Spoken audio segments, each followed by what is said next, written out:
नहमदुहु व नुसल्ली अला रसूलिल करीम। अम्मा बाद, इल्म दे, इल्म का हासिल भी दे, इल्म दे, इल्म का हासिल भी दे, सूरह रहमान जैसा खूबसूरत दिल भी दे। धूप की शिद्दत वही, प्यास की वहशत वही, धूप की शिद्दत वही, प्यास की वहशत वही, दश्त गम में हाजरा का जज्बे काबिल भी दे। लफ्ज घुंघरू की तरह बजने लगे तकरीर में, लफ्ज घुंघरू की तरह बजने लगे तकरीर में, ऐ समाज के खुदा अब गर्मी महफिल भी है।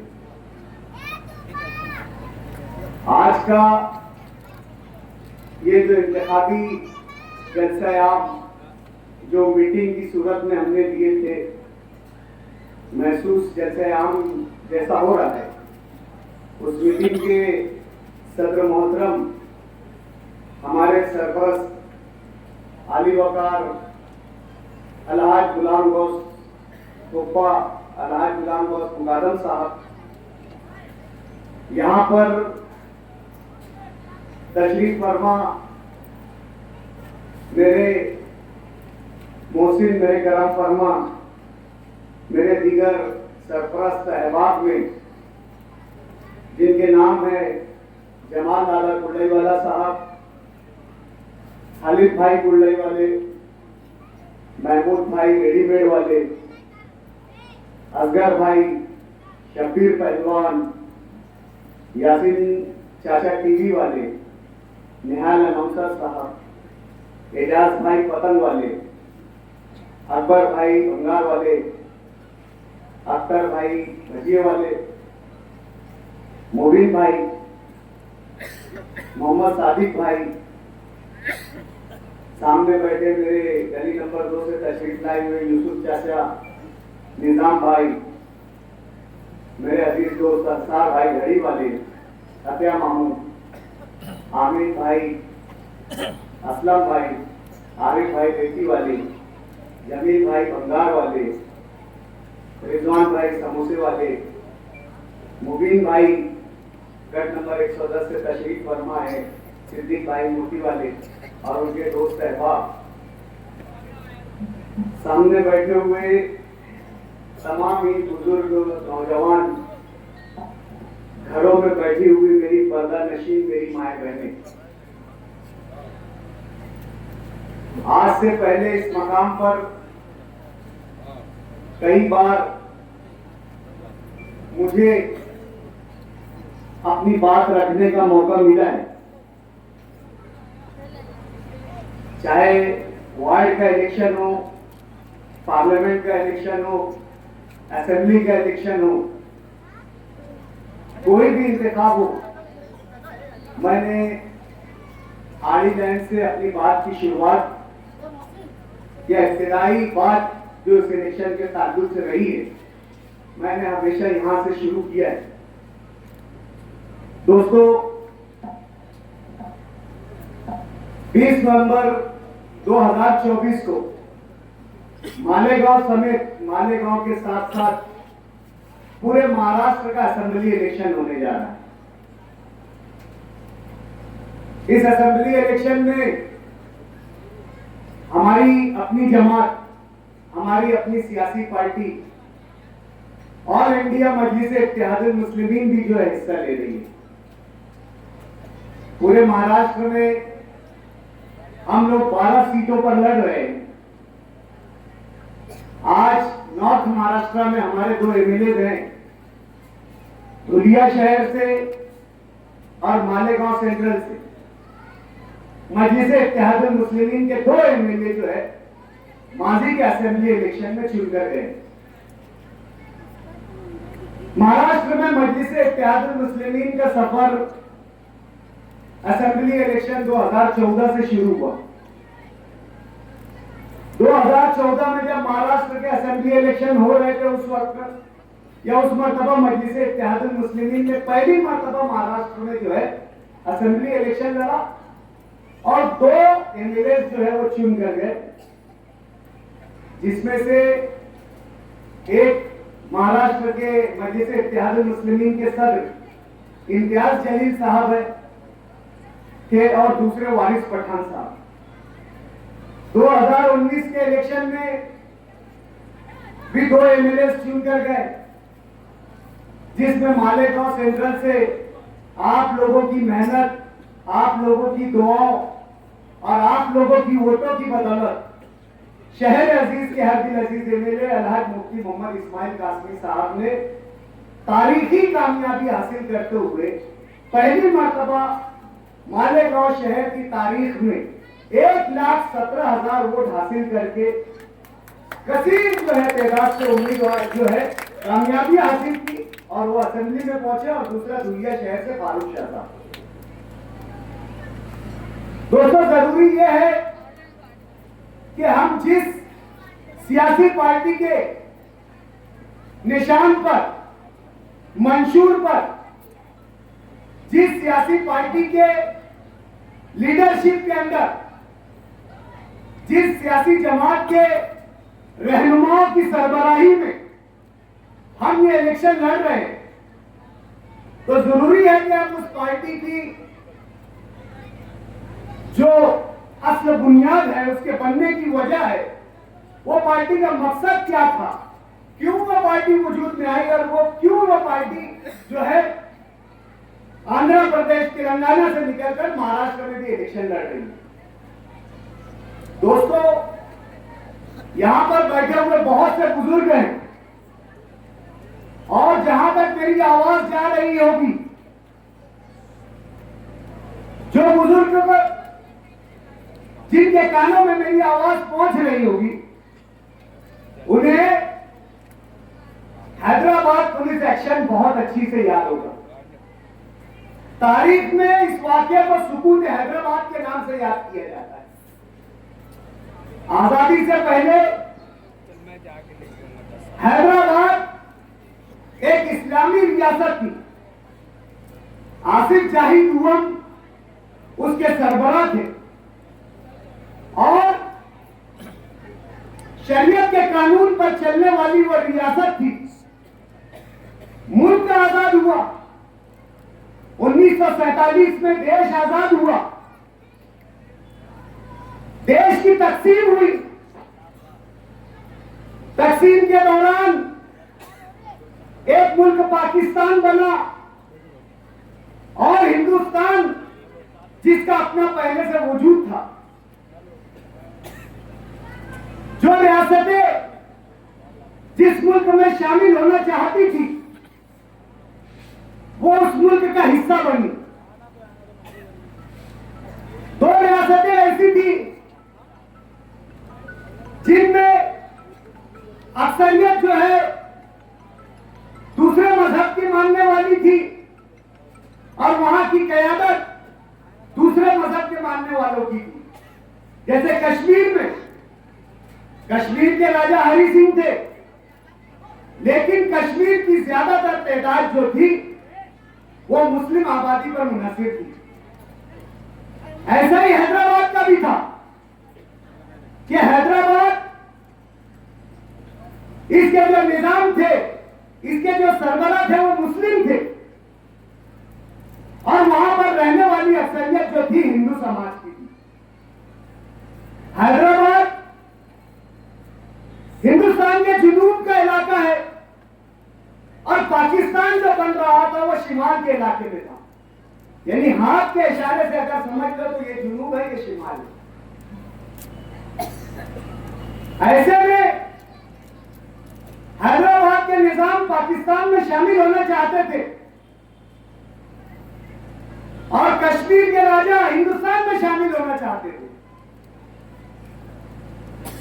आप कोई रियासत जो जुनूब में वाक़ है, वो शिमाल की कोई भी नई रियासत या नए मुल्क में शामिल होना उसके लिए आसान बात नहीं थी।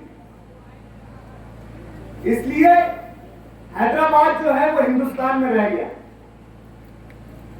लेकिन 1948 तक आजादी 1947 में मिली और 48 तक वहां पे निजामशाही दुअम का राज कायम रहा।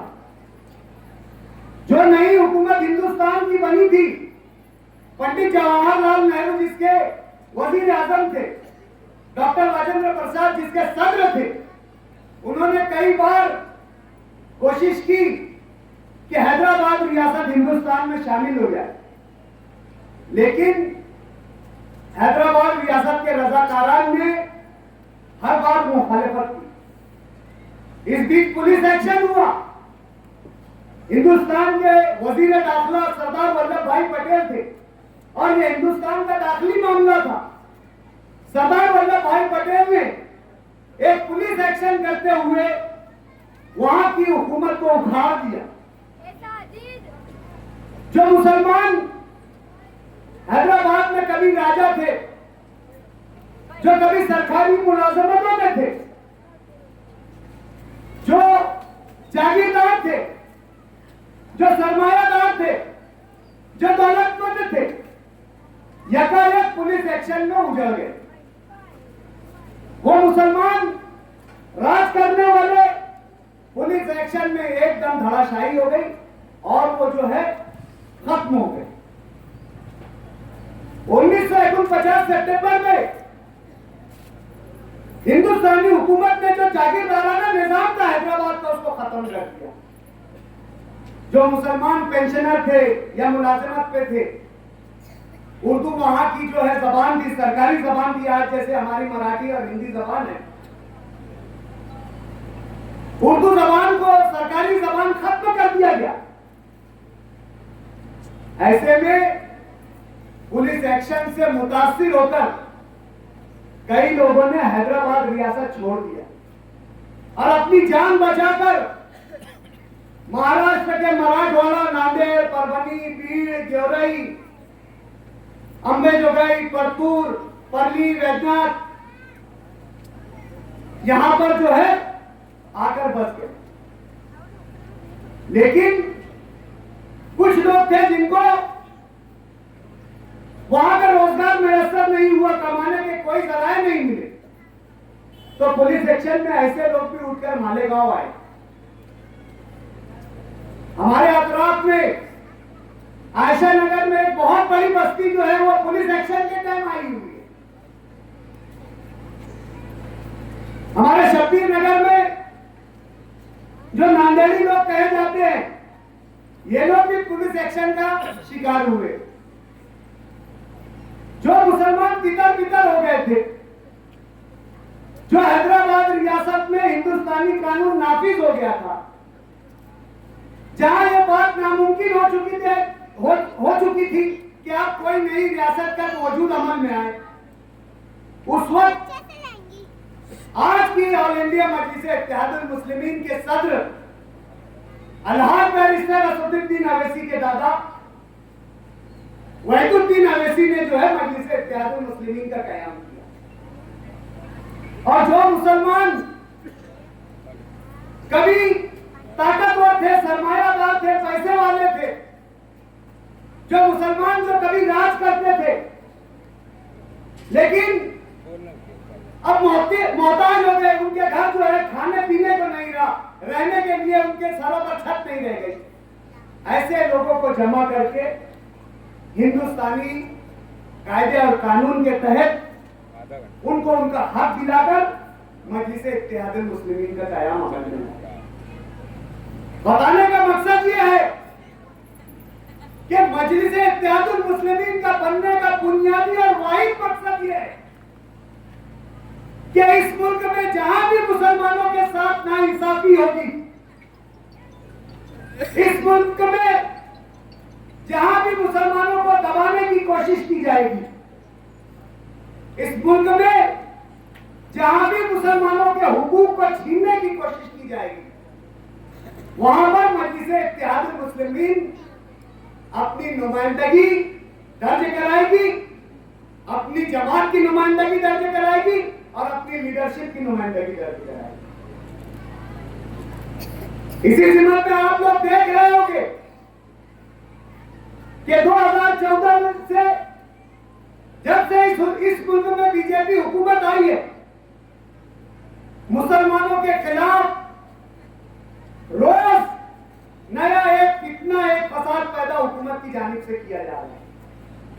मुसलमानों को हरासा और परेशान करने के लिए रोज गवर्नमेंट एक पॉलिसी लाती है, कभी तलाक सलासा, कभी सीएए, कभी एनआरसी, और आज जो है मौजूदा हुकूमत वक्फ बोर्ड अमेंडमेंट बिल लाना चाहती है। दोस्तों, ये वक्फ बोर्ड अमेंडमेंट बिल है क्या?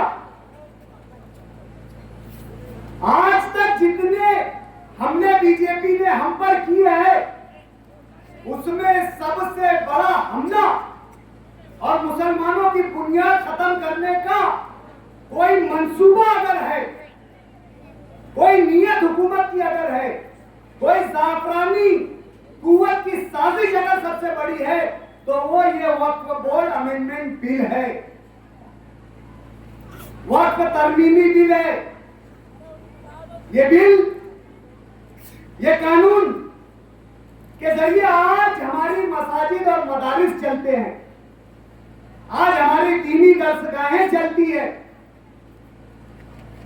आज गली गली जो मस्जिदें हैं, गली गली जहां मदरसे कायम है, जहां पर हमारे बच्चे दीनी तालीम हासिल करते हैं, इस्लाम की बुनियादी तालीम को समझते हैं, जिन मदरसों में हमारे बच्चे आज पांचों कलमा याद करते हैं, जिन मदरसों में आज हमारे बच्चे यसरनल कुरान पढ़ते हैं, सिपारे पढ़ते हैं, तजवीद से कुरान पढ़ना सीखते हैं, हिफ्ज करते हैं, ऐसे मदारिस वक्फ बोर्ड के ज़ेर एहतमाम चलते हैं। और हुकूमत की नीयत शुरू से मुसलमानों के बुनियादी अकायद के सरचश्मों को खत्म करने की रही है। कभी मौलाना कलीम साहब की गिरफ्तारी की सूरत में, तो कभी जाकिर नाइक पर पाबंदी लगाकर, तो कभी जो हमारी तबलीगी जमातें हैं कोरोना के दौरान उन पर कोरोना फैलाने के इल्जाम लगाकर, जो जमातें दीन का काम करती है, दीन फैलाने का काम करती है, हुकूमत की नजर ऐसे अदारों पर है, ऐसी जमातों पर है। इसीलिए वक्फ अमेंडमेंट बिल लाया जा रहा है, ताकि वो दीनी मदारिस जहां से दीन फैलता है, जहां से मुसलमान दीन सीखते, उस मदारिस को और उस मसाजिद को खत्म कर दिया जाए। आज एक निजाम के तहत इन मदारिस और मसाजिद का जिम्मेदार मुसलमान होता है, लेकिन हुकूमत जो कानून बनाने जा रही है, उसके तहत जो हमारे ट्रस्टी कहलाते हैं, मुतवल्लियान कहलाते हैं, उनमें अब एक बिरादरान वतन यानी हिंदू समाज का, सिख समाज का, ईसाई समाज का होगा। और जिन जायदादों का वक्फ में 3 साल पहले अगर इंदराज नहीं हुआ है, ऐसे मदारिस और मसाजिद पर हुकूमत कब्जा कर लेगी। आज 3 लाख एकड़ से ज्यादा हमारी जगहें हैं। अगर ये जगहें हमको मिल जाए, ये आराजियात, ये जो प्रॉपर्टी अगर हमको मिल जाए, तो हम हुकूमत के किसी भी इमदाद के मोहताज नहीं रहेंगे, क्योंकि शरीयत ने हमें इजाजत दी है कि वक्फ शुदा जमीन पर हम कोई भी तरीके का बिजनेस करके, धंधा करके आवाम की खिदमत कर सकते हैं। आवाम की, मुसलमानों की नहीं, हर एक जिसमें हिंदू, सिख, ईसाई शामिल है। अगर हमारी जमीनें हुकूमत हमको दे दे, तो हम वक्फ के जरिए हमारे साथ साथ बिरादरान वतन की भी जो है भला बहबूद का काम कर सकते हैं। लेकिन हुकूमत की बदनीयती है कि वो हमसे छीनना चाहती है। आज कौन बोल रहा है अवाम में? है कोई वक्फ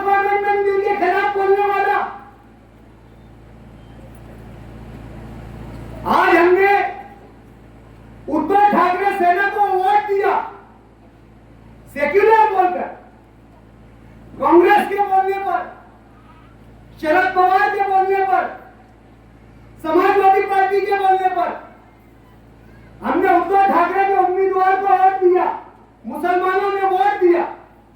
लेकिन वक्फ अमेंडमेंट बिल का जब मसला आया तो उस वक्त ये हुकूमत, ये जो है उबाटा उद्धव ठाकरे शिवसेना जो है वो ऐवान से गैर हाजिर रही। सिर्फ एक मर्द मुजाहिद है, एक कौम का दर्द लिए दीवाना है, एक पागल है जो अपने कौम को उसकी अपनी नुमाइंदगी समझाना चाहता है, जो ये बताना चाहता है कि मसाइल तुम्हारे हैं तो नुमाइंदगी भी तुम्हें ही करना होगी, दुख और तकलीफ तुम्हारी है तो बोलना भी तुम्हें होगा। ऐसा पागल सिर्फ असदुद्दीन अवैसी है जो आपके लिए ऐवानों में आवाज उठाए। दीवाना दीवाना सड़कों पर करिया करिया, देहात देहात, चौक चौक, चौराहा चौराहा घूम रहा है, आप लोगों से गुहार लगा रहा है, इल्तिजा कर रहा है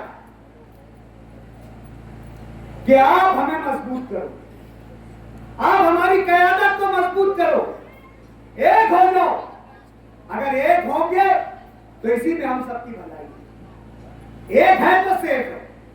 ये बात को समझाने की कोशिश कर रहा है।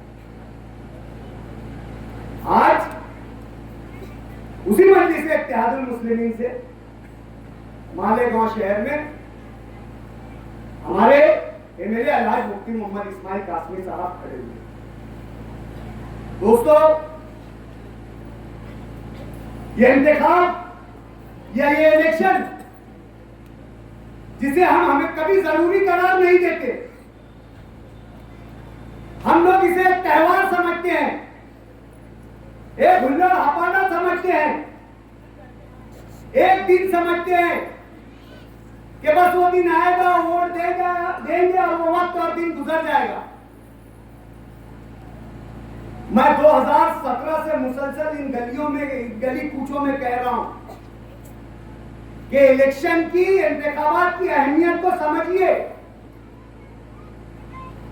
ये हमारे लिए, हमारे मुस्तकबिल के लिए, हमारे समाज के लिए, हमारे मुआशरे के लिए, हमारी कौम के लिए इंतहाई जरूरी और अहम प्रोसेस है।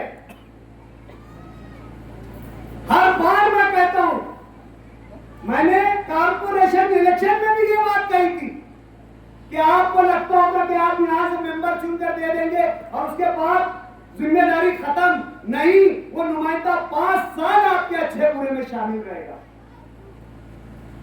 वो नुमाइंदा जिसको आपने चुनकर दिया, उसकी नुमाइंदगी के असरात, उसके अच्छे या बुरे असरात, अगर आपने सही दिया तो सही असरात, गलत आदमी को चुनकर दिया तो गलत असरात 5 साल आपकी जिंदगियों पर पड़ेंगे। ये मैंने बार बार कॉर्पोरेशन के इलेक्शन में भी कहा।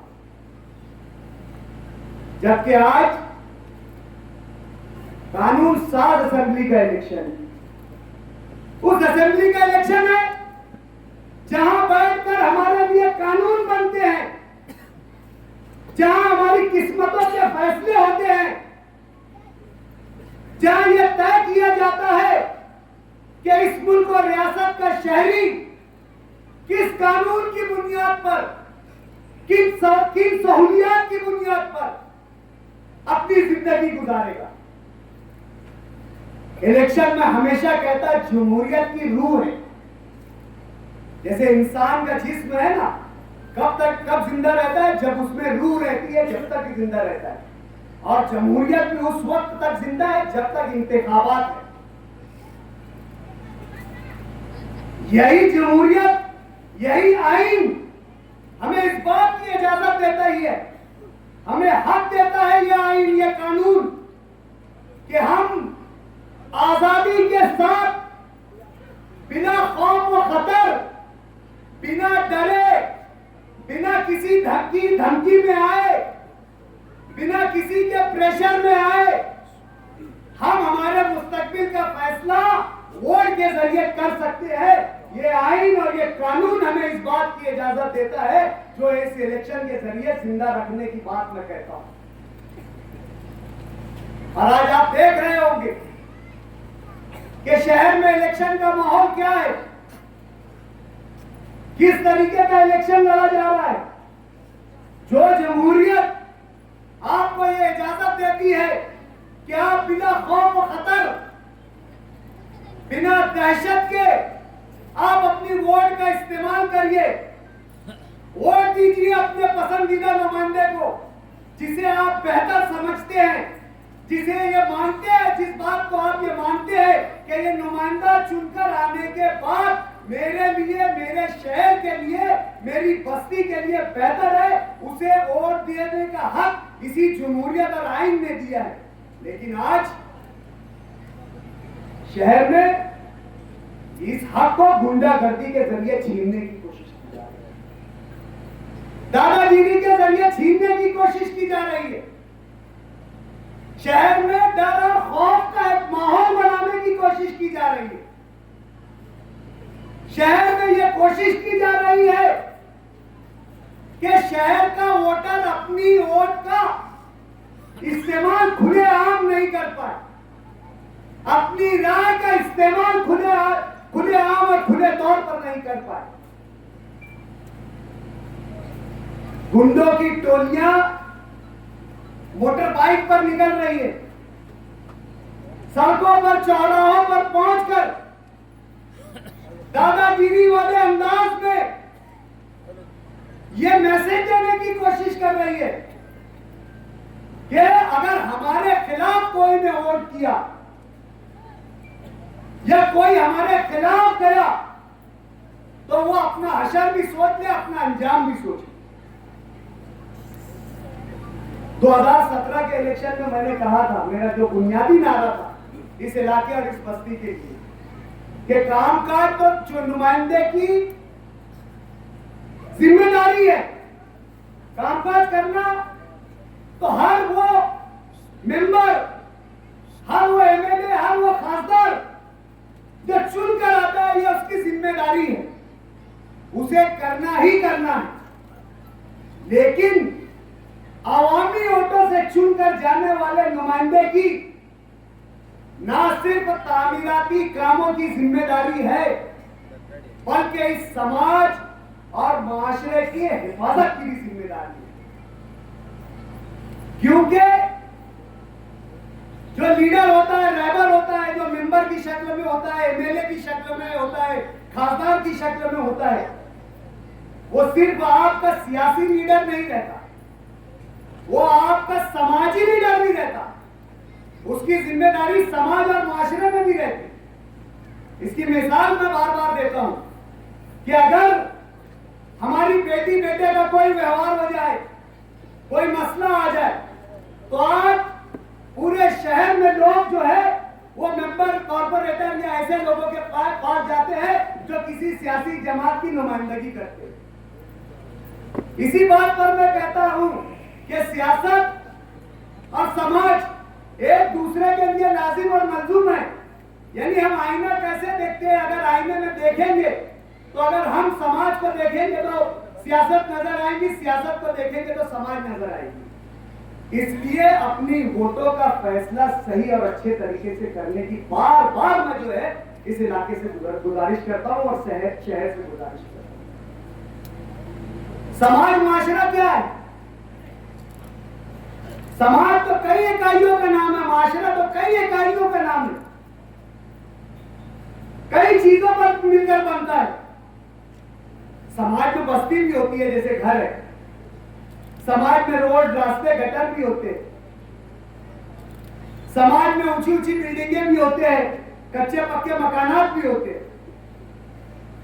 लेकिन समाज में सबसे ज्यादा और अहम जरूरी चीज जो है वो इंसान की तर्ज जिंदगी है। कि हम ऊंची ऊंची बिल्डिंगों में, कच्चे कच्चे मकानों में, पक्की पक्की बस्तियों में, झोपड़पट्टियों में किस निजाम के तहत, किस उसूल के तहत जिंदगी गुजार रहे हैं। क्या हम अच्छी जिंदगी गुजार रहे हैं? चाहे हमारे मकान कच्चे हैं, लेकिन क्या हमारी जिंदगियों में सुकून है?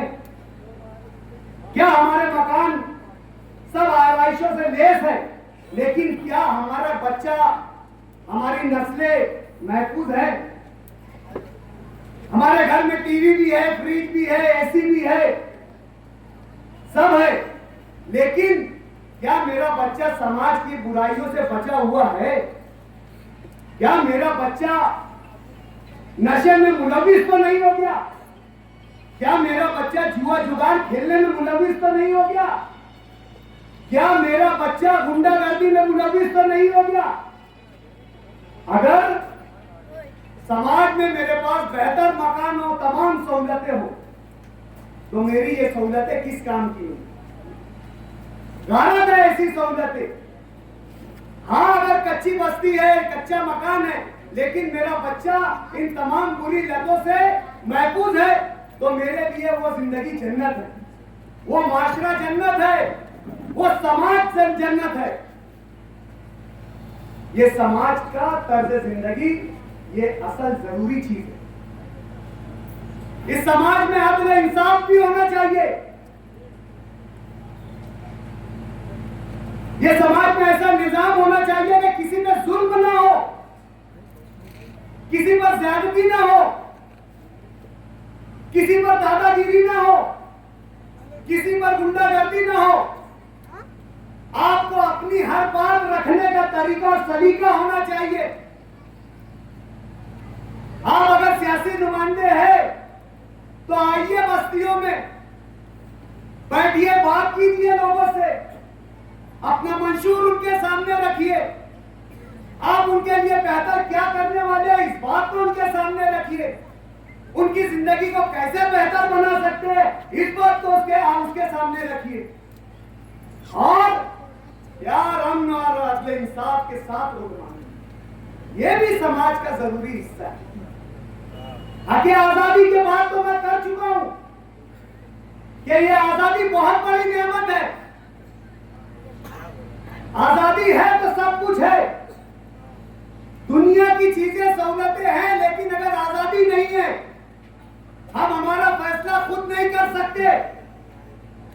हम किसी के से डर के, दादागिरी की आड़ में, गुंडागर्दी से खौफ खाते हुए अगर हम फैसला करें, तो फिर ये समाज में कहां के आजादी है, कहां के राय आजादी है? मुझे बताइए। कहां ये बेहतर समाज का नमूना है? मुझे बताइए। कहां ये बेहतर समाज है? मुझे बताइए। कहां ये बेहतर मुआशरा है? फिर मुझे बताइए। जब ये तमाम बातें समाज में होगी, जब अच्छाई समाज पर गालिब रहेगी और बुराई समाज से दूर रहेगी, तो फिर वो बेहतरीन समाज है, फिर वो बेहतरीन माशरा है, और फिर वो तुम्हारे और मेरे काम में। अगर ये सब बातें इस माशरे में नहीं है, अगर समाज में नहीं है, बस्तियों में नहीं है, शहर में नहीं है, रियासत में नहीं है, तो फिर हम एक उजड़े हुए माशरे में रह रहे, एक तबाहशुदा माशरे में रह रहे, एक बर्बाद माशरे में रह रहे। ये मेरा अपना मानना है। दोस्तों, इलेक्शन हमेशा तामीर और तरक्की पर होना चाहिए। हमारा मकसद, हमारा मंशूर यही है कि हम शहर को बेहतर की तरफ लेकर जाए। उस तामीर के जरिए हम शहरियों को सहूलत दें, हम शहरियों की आराइश, आशाइश, उनकी बेहतरी का ख्याल रखें, उनको अच्छे रास्ते दे, उनको अच्छे स्कूलें दे, अच्छी हॉस्पिटल्स दे, उनको अच्छा निजाम जिंदगी दे, ताकि उनकी बस्तियां अच्छी रहे, बस्तियां अच्छी रहे, सेहत उनकी अच्छी रहे, उनके बच्चे तालीम हासिल करें। आज जो बस्तियों में लोग मेहनत कर रहे हैं, मुशक्कत कर रहे हैं, ये गुलशेर नगर की बस्ती में 5% लोगों को अगर निकाल दिया जाए, तो 95% लोग यहाँ पर ऐसे हैं जो रोज कमाते हैं और रोज खाते हैं। आम जबान में अगर कहा जाए कि रोज गड्ढा खोदते हैं और रोज पानी पीते हैं। यहाँ पे मेहनत करने वाले न सिर्फ मर्द हजरात है, बल्कि यहाँ की खवातीन औरतें भी जाफाकश है। यहाँ पर मेरी माँ बहनें इंगलियां फोड़ती है, प्लास्टिक चुनने जाती है, मीलों दूर जाकर प्याज के खेतों में काम करती है, चरखा भर घूमती है, सूत काटती है। न सिर्फ यहां पर मेहनत करने वाला मर्द नहीं है, मर्द भी ऐसे हैं जो निकलते हैं, सुबह का नाश्ता करते हैं तो दोपहर के खाने की फिक्र छोड़कर बच्चों के पेट की आग बुझाने के लिए 18-18 घंटे 16-16 घंटे मेहनत करने वाले मर्द हजरात की इस बस्ती में रहते हैं। मिस्त्री गौंडी काम पर जाते हैं, अपने बदन को, अपने जिस्म को छोड़ देते हैं, अपनी हड्डियों का सूरमा करते हैं, अपनी रूहों को सलाखों के जंगल में डाल देते हैं, अपनी जान को लोहों की तपिश में डाल देते हैं। उसके बाद जो उजरत, जो मेहनत, जो कमाई आती है, उससे अपने बच्चों का पेट पालते हैं और वो एक ख्वाब देखते हैं कि हमारे बच्चों का मुस्तकबिल बेहतर रहे। हम तो मेहनत कर रहे हैं, हम तो रात दिन हमारे आप को आग की भट्टी में, मेहनत की भट्टी में झोंक रहे हैं, लेकिन हमारी मेहनत का फल हमको ये मिले कि हमारे बच्चों का मुस्तकबिल बेहतर है। हमारे बच्चे पढ़े लिखे, बहुत पढ़े तो ना बने, लेकिन इस काबिल तो बन जाए कि वो अच्छी जिंदगी गुजारे। ये गुलशेर नगर की बस्ती वो है। यहां पर अमन से, मोहब्बत से, भाईचारगी से रहने वाले लोग हैं। यहां पर एक दूसरे के दर्द को समझने वाले लोग हैं, एक दूसरे की तकलीफों को महसूस करने वाले लोग हैं, एक दूसरे की शादी ब्याहों की रस्मों को रस्म जानकर, खुशी जानकर एक दूसरे की खुशियों में शामिल होने वाले लोग हैं। अगर दुख, तकलीफ, मुसीबत, मौत, मैयत में किसी का दर्द अगर हो तो उसका दर्द बांटने वाले लोग हैं। कभी इस इलाके ने, कभी इस बस्ती ने असबियत को पसंद नहीं किया, बिरादरीवाद को कभी पसंद नहीं किया, कभी इस बात को बुनियाद नहीं बनाया कि हम हमारी जिंदगी के फैसले, हमारे समाज की जरूरियात, हमारे पड़ोस की खुशी, हमारे पड़ोस का दुख हम इस बुनियाद पर बांट ले कि ये हमारा अपना है। कोशिश हमेशा हमारे अपने की समझ कर की, कभी इस बात पर फैसला नहीं किया कि ये फला बिरादरी का है, ये फला जात का है, ना इसकी खुशियों में शामिल होना है, ना इसके गम में शामिल होना है। तो फिर इलेक्शन किस बुनियाद पर, फिर इंतखाब क्यों इस बुनियाद पर, फिर शहर का नुमाइंदा क्यों इस बुनियाद पर चुना जाए? और वो असबियत जिसके बारे में अल्लाह के रसूल ने कई हदीसों के जरिए वईदे की है, कई हदीसें बताई अल्लाह के रसूल ने। आपको मालूम, असबियत करने वाला, बिरादरीवाद करने वाला, नस्ल परस्ती करने वाला, जो तेरी मेरी जात बिरादरी करने वाला, दखनी, मोमिन, अंसारी, ये सब करने वाला, इसे ही असबियत कहते हैं। असबियत करने वाले को अल्लाह के रसूल ने कबर कहा है। कबर एक ऐसे गलीज कीड़े को कहते हैं जो गंदगी खाता है और गंदगी फैलाता है। अल्लाह के नबी ने अपनी हदीस में उसे कबर कहा। हम तो अशरफुल मखलूकात है, यह कबर है। अल्लाह ने हमें इंसान बनाया, अशरफुल मखलूकात बनाया, फिर अल्लाह के नबी की इतनी सख्त वईद के तरफ हम अपने आप को झोंके क्यों? यहां पर इस बात पर बात करने वाले का ईमान भी खतरे में। अल्लाह के रसूल ने हदीस शरीफ में फरमाया कि लैसा मिन्ना मन मात अला असीबर, कि वो आदमी हम में से है ही नहीं। गुमान गालिब यह कि वो मुसलमान हो गए, उसका इंतकाल ही नहीं हुआ, जिसने असबियत के साथ मौत पाई। असबियत तो आप लोग समझ रहे हो ना मैं क्या बोलना चाहता हूं। यही बिरादरीवाद दिल में रह जाए और मौत आ जाए तो अल्लाह के नबी के हदीस का मफहूम है कि वो हमें से अल्लाह के नबी की इतनी सख्त वही है। अगर असबियत समाज का नासूर नहीं होती, असबियत अगर समाज के लिए नुकसानदार नहीं चीज होती, तो अल्लाह के रसूल अपने आखिरी खुतबे में ये असबियत के ताल्लुक से अपना बयान फरमा के नहीं जाते। रसूल सल्लल्लाहु अलैहि वसल्लम दुनिया के लिए रहमतुल लिल आलमीन बनाकर भेजे गए, खातमुल मुरसलीन है, आखिरी नबी है। अब इसके बाद कोई नबी आने वाला नहीं है।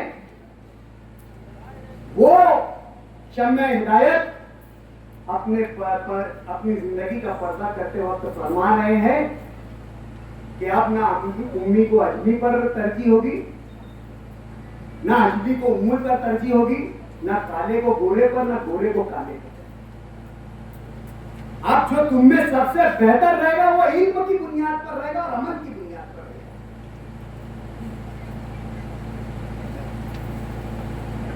शहर मक्का के करीब एक शहर है यमामा। आप सल्लल्लाहु अलैहि वसल्लम जब इस दुनिया से पर्दा कर गए, हजरत अबू बकर रजी अल्लाह ताला अन्हु को खलीफा बनाया गया। खलीफा अव्वल हजरत अबू बकर सिद्दीक रजी अल्लाह ताला अन्हु ने जब खिलाफत संभाली तो यमामा से फितना उठा। एक मुसल्लिमा नामी शख्स ने नबूवत का दावा किया कि मैं नबी हूं, नऊज़ बिल्लाह मिन ज़ालिक, मैं नबी हूं, और मुसलमानों से जिहाद का ऐलान कर दिया, जंग का ऐलान कर दिया कि अब मैं मेरी नबूवत के खातिर नऊज़ बिल्लाह मिन ज़ालिक मुसलमानों से जिहाद जंग करूंगा। अब लड़ाई कोई भी हो, दुनिया का पहला दस्तूर यह है कि पहले मसाइल को बातचीत से सुलझा लिया जाए। हजरत अबू बकर रज़ी अल्लाह ताला अन्हु ने एक बोत तैयार किया, हजरत अकरमा बिन अबू जहल की क़यादत में, और शहर यमामा भेजा। वो वक्त जिसमें बड़े बड़े सहाबी, अल्लाह के रसूल के सहाबी शामिल थे। वो मुसल्लिमा बिन कज़्ज़ाब के साथियों के पास गए। होता है ना अपने में भी कि यार दो ग्रोह में जब बात करना है तो पहले 2-5 बड़े इधर के, 2-5 बड़े इधर के, दोनों मिलकर पहले बात करते। तो हजरत अकरमा बिन अबू जहल ने मुसल्लिमा बिन कज़्ज़ाब के 4-5 लोगों को, जो अल्लाह के नबी सल्लल्लाहु अलैहि वसल्लम के वक्त मुसलमान थे, जय्यद सहाबी थे, जिन्होंने कई जंगों में, मार्कों में, जिहाद में हिस्सा लिया इस्लाम को फैलाने के लिए, ऐसे सहाबा हजरात को जो उस वक्त मुर्तद हो गए थे, उन्हें बुलाकर बात की। उन्हें कहा कि आपको तो मालूम है कि अल्लाह के नबी सल्लल्लाहु अलैहि वसल्लम आखिरी नबी है, अब इनके बाद तो कोई नबी आने वाला नहीं है, हम सब का ईमान है, फिर तुम क्यों इस बात से मुनहरिफ हो गए, क्यों हट गए? तो उन्होंने कहा कि ऐ अकरमा, हमें मालूम है मुसल्लिमा कज़्ज़ाब है, झूठा है, लेकिन है तो हमारी बिरादरी का, है तो हमारे कबीले का, है तो हमारा, हमें उसकी बात माननी पड़ेगी। दोस्तों, बिरादरीवाद इतनी बुरी चीज है, इतनी गलत चीज है कि सच और झूठ के दरमियान फर्क भी नहीं महसूस कर सकती। जिन्होंने ज़माने नबूवत देखा, जिन्होंने अल्लाह की नेमतों का नुज़ूल होते हुए अपनी आंखों से देखा, लेकिन बिरादरीवाद के चक्कर में पड़कर, असबियत के चक्कर में पड़कर उन्होंने अल्लाह के नबी की नबूवत का इनकार कर दिया। यह इतना बड़ा जहर है। और आज शहर में किस बुनियाद पर इलेक्शन हो, क्या बात हो रही है शहर में? मैं बार बार कह रहा हूं कि इलेक्शन का अपना एजेंडा होना चाहिए। इलेक्शन की बुनियाद पर लड़ना चाहिए। आज मजहब का इस्तेमाल करने का हम पर इल्जाम लगाया जा रहा है कि मजलिस इत्तेहादुल मुस्लिमीन जो है मजहब का इस्तेमाल कर रही है, मजहबी जज्बात भड़काती है, अपने स्टेज से तेरा मेरा रिश्ता क्या, ला इलाहा इल्लल्लाह के नारे लगवाती है। अरे मेरे भाई, हम असबियत की बात नहीं कर रहे, हम तो अल्लाह के नबी की हदीस के ऐन मुताबिक बात कर रहे हैं कि तेरा मेरा क्या रिश्ता। अल मुस्लिम अखिल मुस्लिम, एक मुसलमान दूसरे मुसलमान का भाई है, और मुसलमान में जो दोनों की एक मुसलमान होने की बुनियाद कलमा है। कलमा क्या है? ला इलाहा इल्लल्लाह। तू मेरा भाई क्यों है, मैं तेरा भाई क्यों है, एक ही बुनियाद है, ला इलाहा इल्लल्लाह। आपने कहां लेकर चले गए मजहब को? आपने कहां लेकर चले गए मजहब को? कुर्सी के लिए, सत्ता के लिए? इस्लाम के नाम का इस्तेमाल और इस्लाम का मजाक तो बनाने वाले आप हैं। सियासी मुफाद के लिए, शहर का एमएलए बनने के लिए, कुर्सी हासिल करने के लिए आपने उस इस्लाम नाम का मजाक उड़ाया जिसकी अजमत, जिसकी बालाई, जिसकी बर्तरी, जिसकी अहमियत एक मुसलमान की पूरी पूरी जिंदगी है। एक मुसलमान के दुनिया में आने का मकसद है, इंसान का दुनिया में आने का मकसद सिर्फ इस्लाम है, तौहीद है, वैदानियत है। उसके अलावा कोई मकसद नहीं है। न खाना मकसद है, न पीना मकसद है, न जीना मकसद है, न सोना मकसद है, न चलना मकसद है। इस्लाम की तारीफ भी यही है, जिसने अल्लाह की वैदानियत का, अल्लाह के एक होने का इकरार किया, वो इस्लाम में।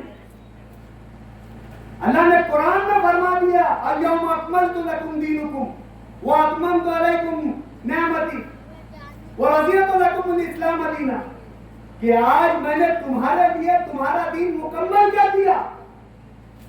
और दीन के मुकम्मल होने की खुशी में अल्लाह ने सबसे बड़ा ऐलान ये कर दिया कि मैंने इस दीन के मुकम्मल होने के साथ साथ मेरी तमाम नेमतें भी तुमको दे दी।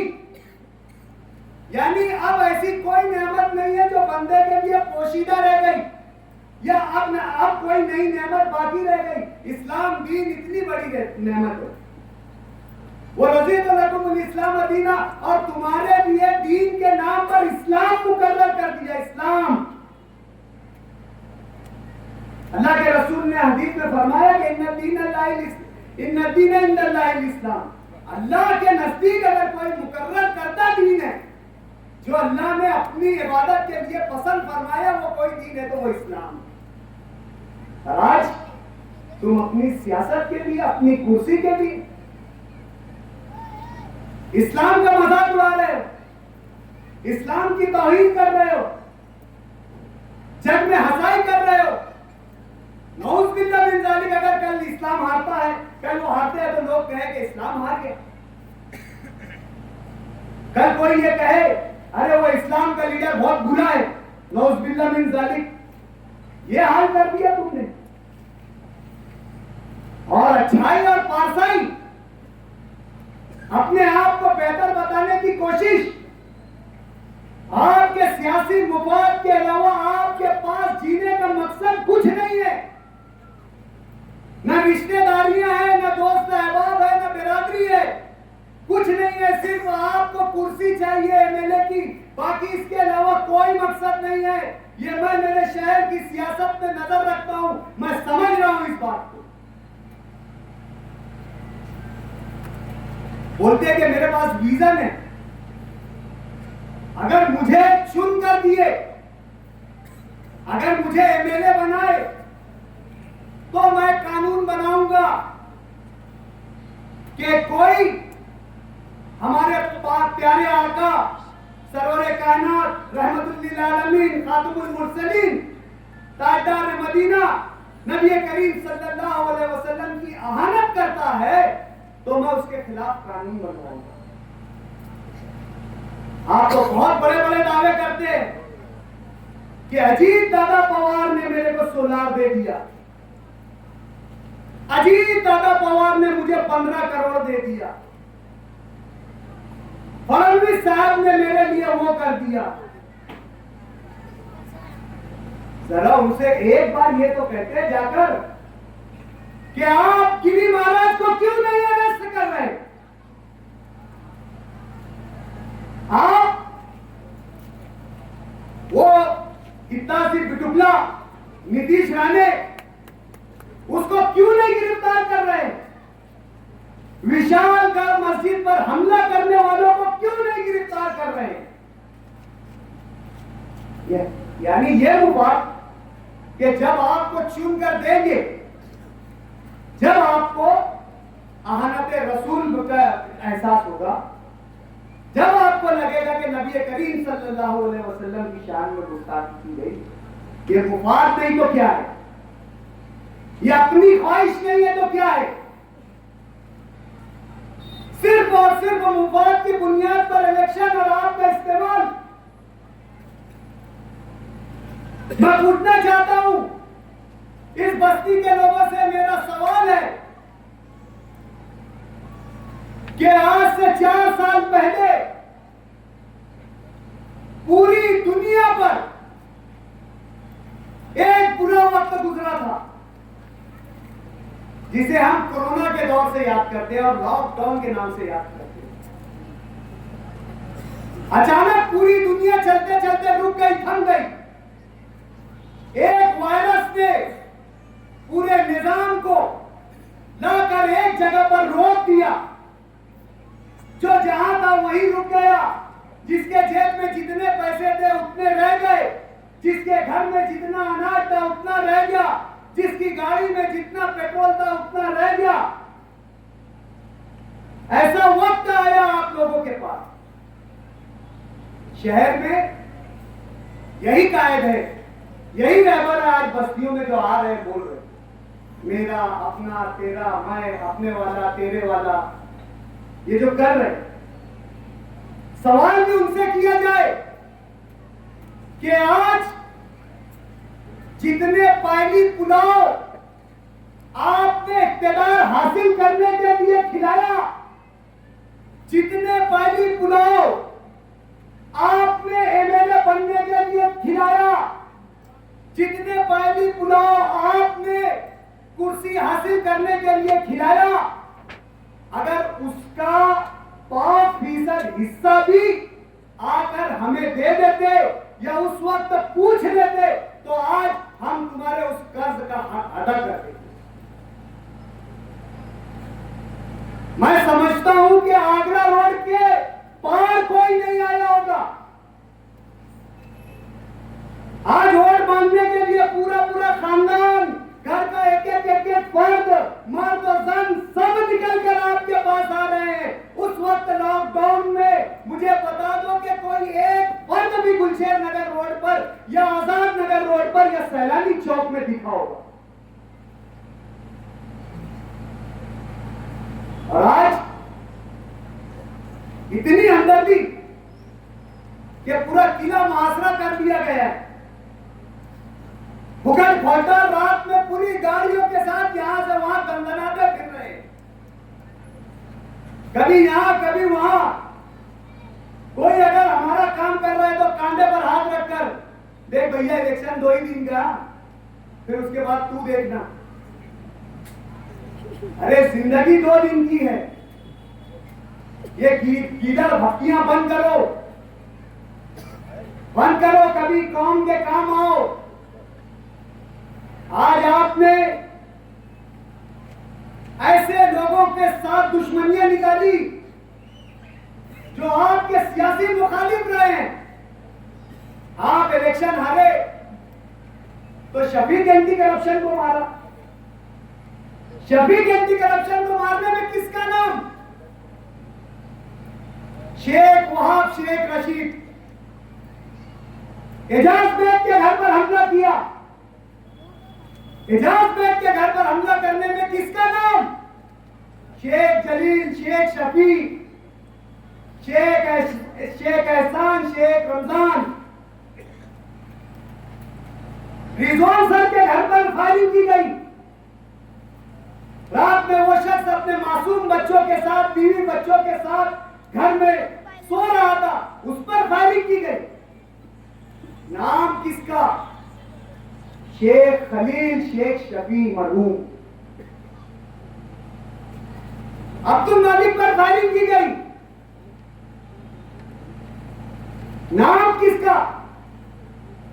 शेख मंसूर, शेख बशीर, आसिफ शेख रशीद के सगे चचा के लड़के। शेख एहसान, शेख रमजान, शेख आसिफ के सगे चचा के लड़के। शेख अकरम, शेख बशीर, शेख आसिफ के सगे चचा के लड़के। इस्राइल इस्सू पर हमला किया गया। किसका नाम? शेख अकील, शेख शफी, शेख एहसान, शेख रमजान। और आज जो बिरादरी का वास्ता दे रहे, जरा चेक कर लो नाम। मैं तो इन सब बातों पर यकीन नहीं करता, लेकिन नाम चेक कर लो। Shafiq Khan anti corruption, Sheikh Israil, Rizwan Khan, Ejaz Baig, Sheikh Abdul Malik, Sheikh Mohammad Yunus. फिर बिरादरी, फिर अपना। इसमें इन लोगों के मारने में आप लोगों का क्या फायदा? बिरादरी का क्या फायदा? कौन सा आप लोगों का मालिक की जान से खत्म होने के बाद आपकी सड़कें तामीर हो जाती? कौन सा शेख इस्राइल की जान जाने के बाद आपकी गटरें सही से बहने लगती? कौन सा रिजवान खान की गोली में मौत हो जाने के बाद आपके इलाके में हॉस्पिटल आ जाता? कौन सा एजाज बेग के जान से जाने के बाद आपके बच्चों को बेहतर स्कूलें मिल जाती? कौन से शफीक एंटी करप्शन के इस दुनिया से चले जाने के बाद आपका मुआशरा बेहतर हो जाता? क्या फायदा? फायदा सिर्फ उनका, दहशत सिर्फ उनकी, गुंडागर्दी सिर्फ उनका, खौफ किसका कायम? सिर्फ उनका। इसकी बदौलत राज किसको मिलने वाला है? आप लोगों को। उनको तकलीफ किसको होने वाली है? आप लोगों को। अरे कभी इन्होंने अब्दुल मालिक के जैसा मछिंद्र शिर्के से मुकाबला किया? बताओ ना, कभी किया शिर्के से मुकाबला? जब मछिंद्र शिर्के ने शहर पर यह इल्जाम लगाया कि गाय नस्ल की यहाँ पे नस्ल कशी की जाती है और मैं इस शहीदों की यादगार के पास मोर्चा लाऊंगा, कभी ऐसे मछिंद्र शिर्के के आमने सामने कभी ये गए? कभी गए? जाने वाला था अब्दुल मालिक। यहाँ पर मेरे भंगार ग्रुप से ताल्लुक रखने वाले लोग भी बैठे।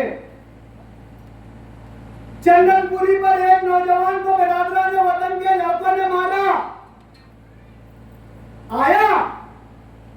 आया ये एहसान, आया ये मंसूर, आया ये जो 25-25, 30-30 आ रहे हैं, कौन गया था? एक ही मर्द मुजाहिदीन सबका बात अब्दुल मालिक गया था। ये भंगार ग्रुप वालों को मालूम, ताली मार होकर देखा। इन्होंने दादागिरी, गुंडागर्दी सिर्फ और सिर्फ अपने जाती मुफाद के लिए किए है, अपने जाती फायदे के लिए किए है, कभी कौम और मिल्लत के तहफ्फुज़ और हिफाजत के लिए नहीं किए है, कभी आपके मसाइल के लिए नहीं किया है। आज आपको समझना होगा, आज आपको जरूरत है इस बात को समझने की कि शहर में किस तरीके का निजाम चाहिए, शहर में किस तरीके की सियासी जो है हमें जिंदगी चाहिए, किस तरीके का सियासी निजाम चाहिए, ये आज हमें समझना होगा। दोस्तों, ये कौम मिल्लत की बात करते हैं, कौम और मिल्लत की बात करते हैं ये। गोली मारे इन्होंने अब्दुल मालिक को और जाके एनएसए में कंप्लेंट अब्दुल मालिक की करते हैं कि ये नेपाल से शूटर ला रहा है। जो मुल्क दुश्मनी कायदा लगना चाहिए उस पर ये कायदा लगे। जैसे ये मुल्क की बहुत बड़े असासा है, ये मुल्क की बहुत बड़ी जो है प्रॉपर्टी है, जो इनकी जान को खतरा है, तो मुल्क से दुश्मनी हो गई, जाके अजीत डोभाल साहब को कंप्लेंट की जा रही है। जो ट्रेन हादसा हुआ था गुजरात में, उसका एक मुलजिम इमरान मालेगांव में था, कोई पहचानता नहीं था। जाकर अब्दुल मालिक को सिलसिले से जोड़ने की कोशिश। मुफ्ती मोहम्मद इस्माइल कासमी के यहाँ सऊदी अरब से बांग्लादेश नजात का एक शहरी आया, तो पुलिस में जाके कंप्लेन करते हैं एनएसए को कि मुल्क का दुश्मन इस देश में आया है, चौकसी की जाए। कोविड के दौरान ये एक एक घरों की निशान नहीं करते थे कि फला आदमी भिवंडी से आया, फला आदमी बंबई से आया। जाकर देखो, अल फिरदौस नामी हज उम्रा टूर उस वक्त उम्रा करके आया था। मैं गवाह हूं, अल्लाह को हाजिर नाजिर जानकर बोलता हूं। अगर तुम्हें मुबाहला करना होगा, मुबाहला उस चीज को कहते हैं कि दो शख्स आमने सामने खड़े होकर बोले कि मैं झूठ बोलूं तो मैं मर जाऊं, तू झूठ बोले तो तू गलत हो जाए। मैं शेख आसिफ से मुबाहला करने के लिए तैयार हूं कि रेस्ट हाउस में इसने उस टूर पर इल्जाम लगाया था कि कोविड के मुतासरीन उम्रा करके फला फला टूर से आए। ये कौम के मुंह में आज हमदर्द बन रहे हैं, ये नुमाइंदगी करने की बात कर रहे हैं, ये कौम और मिल्लत की बात कर रहे हैं। ये बताएंगे कि हमारे मसाइल क्या है। सिर्फ धोखाधड़ी है, सिर्फ और सिर्फ आप लोगों को लूटना है वोट की शक्ल में, इसलिए ये तमाम बातें हो रही हैं। हम बार बार आएंगे, बार बार हमारी बात रखेंगे, हम बार बार ये आपको पैगाम देने की कोशिश करेंगे कि ये जंग, ये इलेक्शन अच्छाई और बुराई का है। आज हमारे समाज और मुआशरे में जो अच्छाई और बुराई की जंग चल रही है, जो बुराई फैलाई जा रही है इन लोगों के जरिए, तमाम नशे के सौदागर इनके साथ, तमाम गुंडागर्दी करने वाले लोग इनके साथ, तमाम जुगाड़ चलाने वाले, सट्टा चलाने वाले इनके साथ, कौम के बच्चों का मुस्तकबिल खराब करने वाले तमाम लोग इनके साथ, और ये अच्छाई की बात कर रहे हैं।